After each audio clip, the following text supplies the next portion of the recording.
আসসালামু আলাইকুম রহমতুল্লাহি ওয়া বারাকাতুহু। আলহামদুলিল্লাহি রব্বিল আলামিন। শুরু হচ্ছে তাদাব্বুরে কোরআন তথা তাদাব্বুরে দোয়া, পর্ব নম্বর 6। আজ আমরা কোরআনুল কারীমে বর্ণিত হযরতে ইব্রাহিম আলাইহিস সালাতু ওয়াস সালামের একটি দোয়া উপরে তাদাব্বুর করব এবং আমাদের করণীয় বর্জনীয়, সেই সাথে সাথে হাদিস থেকে একটি দোয়া আমরা ইনশাআল্লাহ সন্নিবেশন করব এবং সময় উপযোগী বলা যেতে পারে এটা একটা দোয়া। সময় উপযোগী বলতে আসলে আমরা যে পৃথিবীর যে যে দেশেই থাকি না কেন, সেই দেশের সেফটি সিকিউরিটি, নিরাপত্তা ছাড়া উন্নয়ন, সমস্ত ধোঁকা, যেভাবে করে ইমান ছাড়া রিজিক, তার মানে পৃথিবীর যে যেখানেই থাকুক না কেন, কাউকে যদি বলা হয় যে একটা বিশাল বিল্ডিং আপনি এখানে থাকবেন কিন্তু নিরাপত্তা নেই, কিন্তু ও বলবে যে ভাই আমার কুড়ে ঘরই যথেষ্ট, আমার এই 7 তলা বিল্ডিংয়ে থাকার দরকার নেই যেখানে সেফটি নেই, সিকিউরিটি নেই, নিরাপত্তা নেই, আমান নেই। তার চেয়ে ওই কুড়ে ঘরটা যেখানে নিরাপত্তা আছে। তো একইভাবে দেশ, সমাজ, রাষ্ট্র, শাসন ব্যবস্থা, নিরাপত্তা, ন্যায় বিচার এর জন্য আল্লাহ তাআলার কাছে দোয়া করা, এই বিষয়টি আমরা আজকের আলোচনা করব। এবং হযরত ইব্রাহিম আলাইহিস সালাতু ওয়াস সালাম যেভাবে করে তিনি দোয়া করেছেন, মুহাম্মদ রাসূলুল্লাহ সাল্লাল্লাহু আলাইহি ওয়াসাল্লাম তিনি দোয়া করেছেন, কোরআনুল কারীমে আয়াত রয়েছে, গুরুত্বপূর্ণ একটি আয়াত, আর তা হলো সূরা বাকারা আয়াত নম্বর 126। আমরা আজকের এই আয়াতের একটা অংশ বিশেষ নিয়ে আমরা আজকের আলোচনা করব। তাহলে সূরা বাকারা 126 নম্বর আয়াতে আল্লাহ তাআলা হযরতে ইব্রাহিম আলাইহিস সালাতু ওয়াস সালামের কথা উল্লেখ করেছেন যে হে আমার রব, যেহেতু মক্কাতুল মুকাররমাতে তিনি কাবাঘর নির্মাণ করেছেন, এরপরে ওই শহরের জন্য দোয়া করেছেন, আল্লাহ তাআলা তার দোয়া কবুল করেছেন। আজ পর্যন্ত সেই ইব্রাহিম আলাইহিস সালাতু ওয়াস সালামের যেদিন তিনি দোয়া করেছেন সেদিন থেকে আজ পর্যন্ত আল্লাহ তাআলা ওই শহরকে নিরাপত্তার শহর হিসেবে কোরআনে উল্লেখ করেছেন। তো এবং তাদের রুটি রুজির জন্য দোয়া করেছেন। এবং আজ পর্যন্ত মক্কাতুল মুকাররমাতে পৃথিবীর যে দেশের মৌসুমি ফল শেষ হয়ে গেলেও, পৃথিবীর বলা যেতে পারে সমস্ত দেশের বিভিন্ন মৌসুমি ফল মক্কার আক্কাস বাজারে, সুকে আক্কাসে অ্যাভেলেবেল এখনো। এটা ও ইব্রাহিম আলাইহিস সালাতু ওয়াস সালামের দোয়ার ফসল। তিনি দোয়া করলেন, হে আমার রব, এই শহরকে আপনি নিরাপদ বানান এবং এই অধিবাসীদের মধ্যে যারা আপনার প্রতি শেষ বিচারের প্রতি বিশ্বাস রাখে তাদেরকে আপনি ফলমূল দ্বারা জীবিকা প্রদান করেন। আর যে কুফর করবে, আল্লাহ তাআলা বলেন, হ্যাঁ আমি এখানে যারা অন্যান্য আছে তাদেরকেও আমি দেবো, তবে যারা কুফর করবে আমি হয়তোবা দুনিয়ার সামান্য ভোগ বিলাস শান্তি তাদেরকে দেব, তবে মৃত্যুর পর আগুনের শাস্তির দিকে ঠেলে দেব। সুবহানাল্লাহ। এই আয়াত যেন আমাদের মানে বর্তমান সিচুয়েশনে সময় উপযোগী একটি আয়াতের অর্থ আমার কাছে দিবালোকের মতন স্পষ্ট, যে আল্লাহ তাআলা এখানে প্রাচুর্যতা অবিশ্বাসীদেরকেও দুনিয়ায় কিছু সামান্য সুযোগ কিছু দিবেন, তবে তাদের পরিণাম অত্যন্ত ভয়াবহ। আয়াত নম্বর 126 কোরআনুল কারীমের এই সূরা বাকারার 126 নম্বর আয়াতের দিকে আপনি যদি গভীর মনোযোগ সহকারে দৃষ্টি দেন তাহলে স্পষ্ট হয়ে যাবে যে বর্তমান সময়ের সাথে আপনি কোন পথে থাকবেন, কোন দোয়া করবেন। তো ইব্রাহিম আলাইহিস সালাতু ওয়াস সালাম তিনি সবার আগে সিকিউরিটি চেয়েছেন, তারপরে দেন তিনি রিজিক চেয়েছেন, provision then after, not before. First কি? তাহলে ফার্স্ট হলো সিকিউরিটি। আল্লাহ তাআলা জানিয়ে দিয়েছেন, ও ইব্রাহিম, মুমিনরা দুনিয়া এবং আখেরাতে উভয়ই কল্যাণ পাবে, তবে কাফেররা দুনিয়ার সামান্য ভোগ পাবে, আখেরাতে শাস্তি পাবে। তাহলে একটা রাষ্ট্র, একটা সমাজ, একটা পরিবার সবকিছুর জন্য নিরাপত্তা আগে, দেন উন্নয়ন। উন্নয়নের জিকির করে লাভ নাই, দরকার নেই উন্নয়ন। ওই আগের গ্রামের ওই শাকও ভালো, ওই খাল সাঁতরানো ভালো, কিন্তু উন্নয়নের নামে যদি ব্রিজ ভেঙে পড়ে তার চেয়ে তো খাল সাঁতরানো ভালো। তার মানে নিরাপত্তা আগে। আয়াতটি কি? আয়াতটি হলো এই আয়াত, আউযু বিল্লাহি মিনাশ শাইতানির রাজীম। রব্বি জাআল হাযা বালাদান আমিনাও ওয়ারযুক আহলাহু মিনাস সামারাতি মান আমানা মিনহুম বিল্লাহি ওয়াল ইয়াউমিল আখির। এই হলো আয়াতের চুম্বক অংশ, যেখানে ইব্রাহিম আলাইহিস সালাতু ওয়াস সালামের ওই দেশের জন্য, ওই রাষ্ট্রের জন্য দোয়া করেছেন। তাহলে আমরা যেই জায়গাতে থাকবো, পৃথিবীর যেই দেশে থাকি, সেখানেও আপনার নিরাপত্তার প্রয়োজনীয়তা আছে। অনুরূপভাবে যে দেশে আপনার বাবা মা, যে দেশে আপনার দাদা দাদি নানা নানি যে দেশে জন্মগ্রহণ করেছেন, সেই দেশের জন্য দোয়া করাটা মানে মুমিনওয়ালা শুধু আখলাক নয়, আজকের থেকে জানবেন এটা নবীওয়ালা চরিত্র। নিজে ভালো দেশে আছেন, এরপরে দেশ গোল্লায় যাক, এটা ইমানদার কখনো এই এই দ্বিমুখী, এটা মুনাফিকি চরিত্র, যে নিজে তো বেঁচে গেছি বাস, বাকিটা মরে মরুক। না, আপনি যেখানে আছেন সেখানেরও নিরাপত্তা চাইবেন। অনুরূপভাবে যে দেশে জন্মগ্রহণ করেছেন, যে ভাষায় কথা বলেন, জন্মের পর যেই ভাষায় কথা বলা শিখেছেন, সেই দেশের, সেই মাটির, সেই মায়ের, সেই জায়গার জন্য দোয়া করাটা নবীওয়ালা চরিত্র। দলিল সূরা বাকারার 126 নম্বর আয়াত। দুনিয়ার নিয়ামত আল্লাহ তাআলা সাধারণ, দুনিয়ার নিয়ামতের মধ্যে এটা একটা বহুত বড় একটা বিষয়। এবং নবীজিও বলতেন, আল্লাহুম্মা হাব্বিব ইলাইনা মাক্কাতা কাহুব্বানা কাহুব্বিনাল মাদিনাতি আও আশাদ্দু। এটা নবীর দোয়া, সুবহানাল্লাহ। নবীজি বলতেন, হে আল্লাহ, আমার কাছে মক্কাকে মদিনার মতন প্রিয় করে দেন, অথবা তার চেয়েও বেশি প্রিয় করে দেন। ইব্রাহিম আলাইহিস সালাতু ওয়াস সালাম মক্কার জন্য দোয়া করেছেন, আর মুহাম্মদ সাল্লাল্লাহু আলাইহি সাল্লাম মক্কার জন্য দোয়া করেছেন, মদিনার জন্য ডবল দোয়া করেছেন। বলেছেন, হে আল্লাহ, আপনি দেফাইনে দেন, ডবল দেন। ইব্রাহিম আলাইহিস সালাতু ওয়াস সালামের জন্য দেন দোয়া, সেটা যেমন কবুল হয়েছে, মুহাম্মদ সাল্লাল্লাহু আলাইহি সাল্লাম মক্কার জন্য দোয়া করেছেন, তাহলে দুই নবীর দোয়া মিলে হয় ডবল। এবার নবীজি আবার মদিনার জন্য ডবল চেয়েছেন। সুবহানাল্লাহ। তাহলে দেখুন দিন আমাদের কি শিখায়। আপনি যেখানে বসবাস করতেছেন, নবীজি বসবাস করেছেন কোথায়? মদিনাতে। জন্ম তার মক্কাতে, মদিনাতে তিনি রেসিডেন্স। আপনি হতে পারে বাংলাদেশি, কিন্তু আমেরিকাতে, কানাডাতে আপনি রেসিডেন্স। তাহলে কয় জায়গার জন্য দোয়া করবেন? মুহাম্মদ সাল্লাল্লাহু আলাইহি সাল্লামের মতো যেভাবে করে তিনি মদিনার জন্য যেখানে রেসিডেন্স সেখানের জন্য দোয়া করেছেন, অনুরূপভাবে মক্কাতেও দোয়া, মক্কার জন্য দোয়া করেছেন। তবে যেখানে আসেন সেটার জন্য একটু বেশি। নবীজি বলেছেন, আল্লাহুম্মা হাব্বিব ইলাইনা মক্কা, ও আমার রব, মক্কাকে আমার কাছে প্রিয় করে দাও। দোয়া হয়ে গেল। এরপরে কাহুব্বিনাল মাদিনাতি, হে আল্লাহ, মদিনাকেও আমার কাছে প্রিয় করে দেন। ইব্রাহিম আলাইহিস সালাতু ওয়াস সালাম মক্কাকে হারাম ঘোষণা করেছেন। ইন্না ইব্রাহিম হাররামা মক্কা। হারাম মানে, হারাম মানে অন্যায় কাজ নিষিদ্ধ, হারাম মানে সম্মানিত। আরবি হলে এমন এক ল্যাঙ্গুয়েজ যার মধ্যে এট এ টাইম নেগেটিভ বুঝায়, পজিটিভ বুঝায়। পজিটিভের অংশ আছে, নেগেটিভের অংশ আছে, ইতিবাচক আছে, নেতিবাচক আছে। তাহলে এই আয়াত আমাদেরকে শিখায়, নিরাপত্তা ছাড়া উন্নয়ন দেশের জন্য ধোঁকা, ইমান ছাড়া রিজিক অভিশাপ। সুতরাং দুনিয়ার এই জায়গাতে মক্কা ছিল নির্জন মরুভূমি, কোনো কৃষি ছিল না, কোনো বাজার ছিল না। আজও মক্কা সবচেয়ে নিরাপদ শহর, সেখানে সব ফলমূল পাওয়া যায়। এটা ইব্রাহিম আলাইহিস সালাতু ওয়াস সালামের দোয়া কবুলের জীবন্ত উদাহরণ। শহরে বড় বিল্ডিং আছে কিন্তু নিরাপত্তা নাই, মানুষ ওই বিল্ডিং এ থাকতে চাইবে না। একজন ব্যক্তি হালাল হারাম না দেখে আয় করে, দুনিয়ার ভোগ করে, কিন্তু আখেরাতে তার জন্য ক্ষতি হবে।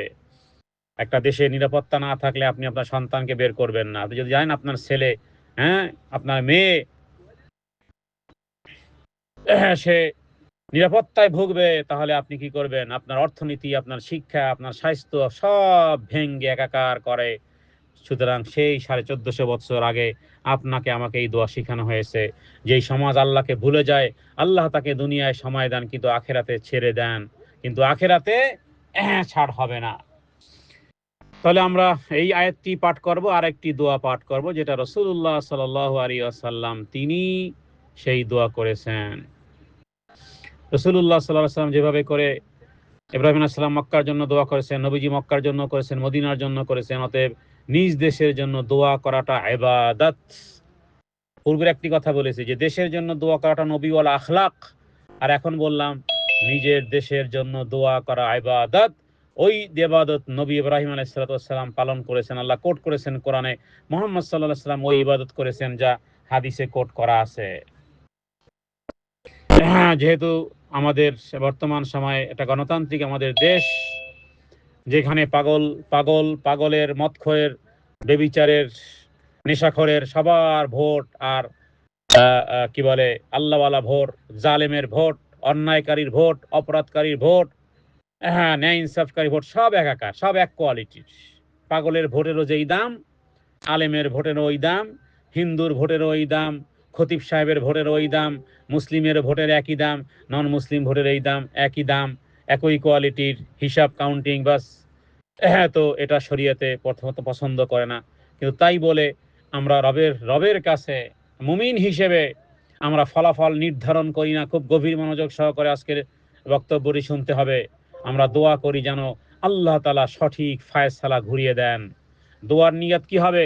দেশের জন্য দোয়ার নিয়ত হবে, যেহেতু একটা ডেমোক্রেসি রাষ্ট্র যেটা শরীয়তের সাথে সাংঘর্ষিক, তারপরও হে আল্লাহ আমার দেশে যেন জুলুম বন্ধ হয়। হে আল্লাহ, আমার দেশে যেন আমানতদার ব্যক্তিদের, ন্যায়পরায়ণ লোক, তাদের মাধ্যমে যেন দেশে শান্তি ফিরে আসে। ফিতনা, রক্তপাত, বিশৃঙ্খলা, অনিরাপত্তা, হাইজাক, চোর ইত্যাদি, এদের থেকে যেন আল্লাহ দেশ যেন নিরাপদ থাকে। হে আল্লাহ, ইসলাম এবং মুসলিম যেন অপমানিত না হয়। এই এতক্ষণ যা বললাম এটাই নবীজি বলতেন হাদিসের মধ্যে, এবং সালাফদের মধ্যে দোয়া আছে এইভাবে: আল্লাহুম্মা আইজ্জাল ইসলাম ওয়াল মুসলিমিন। হে আল্লাহ, ইসলাম এবং মুসলমানদেরকে সম্মানিত করেন। ওয়া আযিল্লাশ শিরকা ওয়াল মুশরিকিন। শিরিককারী, মুশরিককারী, দ্বীনের ভায়োলেশনকারী, দ্বীনকে লঙ্ঘনকারী, আপনার এই পৃথিবীতে ফাসাদ সৃষ্টিকারী, রক্তপাতকারী, জালেম, এদেরকে অপমানিত করেন। অথবা আরেকটি দোয়া এভাবে যে আল্লাহুম্মা হফিজ বিলাদিনা মিনাল ফিতান মা যাহারা মিনহা ওয়া মা বাতান। হে আল্লাহ, আমার দেশকে প্রকাশ্য এবং অপ্রকাশ্য সমস্ত ধরনের ফিতনা থেকে হেফাজত করেন। তাহলে হে আল্লাহ, উত্তম লোকদেরকে শাসক বানান, নিকৃষ্ট লোকদের হাতে দায়িত্ব দেবেন না। হে আল্লাহ, সত্যকে সত্য হিসেবে দেখান, সেভাবে অনুসরণ করার তৌফিক দেন। মিথ্যাকে মিথ্যা হিসেবে দেখান এবং তা থেকে বাঁচার শক্তি দেন। সুতরাং কোনো ব্যক্তি বা কোনো দলের জন্য দোয়া নয়, বরং এটা আমভাবে ইনসাফ এবং হেদায়েত এবং নিরাপত্তা আপনি রবের কাছে চাইবেন। এটা নবীওয়ালা চাওয়া। আরেকটি বিষয়, যদিও এটা ব্যক্তিগত, তারপর বলে রাখি যে একজন ইমানদার ব্যক্তি কখনো ভোটের নির্বাচনে আমাদের দেশের বিষয়ে খবরাখবর রাখনে ওয়ালা পৃথিবীর যেই দিগন্তে আছে, স্বাভাবিকভাবেই 12 তারিখে মানুষ শুধু ব্যালটের দিকে তাকিয়ে থাকবে। আমি আজকের এই দর্শে কোরআনের, দর্শে হাদিসের, দর্শে দোয়ার এই প্রোগ্রাম থেকে আমি বলতে চাই যে শুধু ব্যালটের দিকে তাকানো নয়, আল্লাহ তাআলার দিকে। মানুষ যদি ব্যালটের দিকে তাকিয়ে আল্লাহর দিকে তাকানো ছেড়ে দেয়, ফলাফল ভয়ঙ্কর। কিন্তু যখন আল্লাহ তাআলার কাছে আমাদের দেশকে, আমাদের জাতির ঈমান, আমান, ইনসাফ, তার মানে যখন ফলাফল আল্লাহ তাআলার হাতে ছেড়ে দেব, আল্লাহ তাআলা ইতিহাস ঘুরিয়ে দিতে পারেন। যখন চোখের পানি একসাথে উঠবে, চোখের পানি, একদল শুধু ভরসা করবে ব্যালটের উপরে, আর একদল ভরসা করবে দোয়ার উপরে। দোয়ার উপরে যারা ভরসা করবে এরা মুমিন, যারা ব্যালটের উপরে শুধু ভরসা করবে এরা মুমিনের খাসলাত থেকে দূরে সরে যাবে। সুতরাং আল্লাহুম্মা আইজ্জিল ইসলাম ওয়াল মুসলিমিন ওয়া আযিল্লাশ শিরকা ওয়াল মুশরিকিন। এর সাথে আরেকটি শব্দ আছে ওয়াদাম্মির আ'দাকা আ'দা'দ্দিন, যে আল্লাহ আপনার শত্রু, হ্যাঁ আল্লাহর শত্রু আছে না, হ্যাঁ কোরআন খোলেন, কোরআনে আপনি আল্লাহর শত্রুদেরকে পাবেন। তো আপনি আল্লাহর শত্রুদের সাথে মাখামাখি হাসাহাসি, হ্যাঁ এটা কি আপনি আপনার বাবার খুনির সাথে আপনি গলা মিলিয়ে হাসি হাসে করতে পারবেন? আপনার বাবাকে যে খুন করেছে, আপনার মার ইজ্জত শ্লীলতাহানি যিনি করেছেন, আপনার বোনের ইজ্জত যে লুণ্ঠন করেছেন, আপনি তাকে পারবেন? তার সাথে এক কাপ চা খেতে তো পারবেন না আপনার, আপনি যদি আদর্শবান কোনো পুরুষ আর নারী হন। তাহলে রবের দুশ্মন আছে পৃথিবীতে। আল্লাহ কোথায়? সূরা ফাতিহার মধ্যে তো বলেই দিয়েছেন, প্রত্যেক দিন 17 বার পড়েন। ওরা কারা? গায়রিল মাগদুবি আলাইহিম ওয়ালাদ-দাল, ওরা কারা? আল্লাহর বন্ধু, ওরা আল্লাহর দুশ্মন, যাদের উপরে আল্লাহ তাআলার লানত অভিসম্পাত। সুতরাং নবীর দুশ্মন আল্লাহর দুশ্মনের জন্য, হ্যাঁ আল্লাহর দুশ্মনের জন্য তাদের ধ্বংস কামনা করা, তাদের ধ্বংস কামনা করা, তাদের উপর অভিসম্পাত স্বয়ং আল্লাহ দিয়েছেন, রাসূলুল্লাহ সাল্লাল্লাহু আলাইহি সাল্লাম দিয়েছেন। এই দোয়ার মধ্যে এটাই আছে, ওয়াদাম্মির আ'দাকা আ'দা'দ্দিন, হে আল্লাহ তোমার দ্বীনের শত্রু, ইসলামের শত্রু, রাষ্ট্রের শত্রু, জনগণের শত্রু, নিরাপত্তার শত্রু, তাদেরকে ধ্বংস করেন। আমরা ও দোয়াই করব, কোরআন সুন্নাহয় বর্ণিত ওই দোয়াই করব। হ্যাঁ বেশি ভালো হতে গিয়ে আল্লাহ রাসূলের কাছে খারাপ হওয়ার কোনো মানে নেই। বরং আমি আল্লাহ এবং রাসূলের পক্ষে সারা পৃথিবীর মানুষ আমাকে জুতো পিটা করুক, তাতে কিছুই যায় আসে না। কারণ একজন ইমানদার সবার উপরে ওই লেভেলটা ঠিক রাখে, আল্লাহকে পেয়েছো সব পেয়েছো, আল্লাহকে পাও নাই, সারা পৃথিবী পাওয়ার পরে তুমি কিছুই পাও না, সব হারিয়েছো। সুতরাং হে আল্লাহ, ইসলাম এবং মুসলমানদের সম্মান এবং মর্যাদা দান করুন, শিরিক আর মুশরিকদের অপমানিত করুন, আর আপনার শত্রুদের, যারা দ্বীনের শত্রু, তাদেরকে ধ্বংস করুন। আমিন ইয়া রাব্বাল আলামিন। সুতরাং দেশ এবং সমাজ এবং সংকটময় মুহূর্তে আমরা এই দোয়া আল্লাহ তাআলার কাছে করব। আমরা তাহলে দুটি দোয়া কোরআন এবং হাদিস থেকে আমরা আজকে দুটি দোয়া আপনাদের জন্য নির্বাচিত করেছি। একটি হলো কোরআন কারীমের 126 নম্বর আয়াত সূরা বাকারার, রব্বি জাআল হাযা বালাদান আমিনা। আরেকটি দোয়া হলো এই যে স্ক্রিনে যেটা দেখতে পাচ্ছেন, আল্লাহুম্মা আইজ্জাল ইসলাম ওয়াল মুসলিমিন ওয়া আযিল্লাশ শিরকা ওয়াল মুশরিকিন ওয়া দাম্মির আ'দাআকা আ'দা'আদ-দ্বীন।